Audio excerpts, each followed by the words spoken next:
ming afsuslar bo'lsin, oramizda Jasur yo'q. Uni har doim xotiramizda saqlaganmiz, har doim eslaymiz. Bugun bu zalda uning ota-onasi, aka-ukasi, yaqinlari o'tirishibdi. Yana birimiz esa o'lim bilan yuzma-yuz keldi va qaytdi.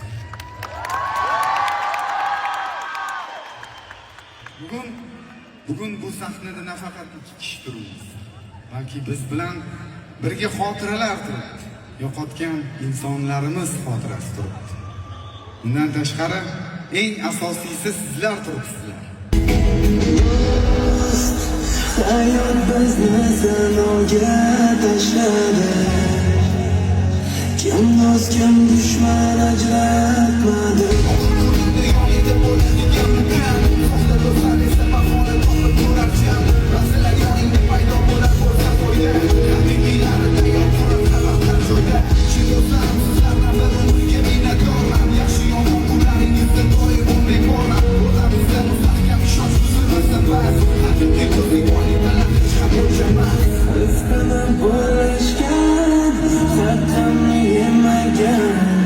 Yo'limda tek turgan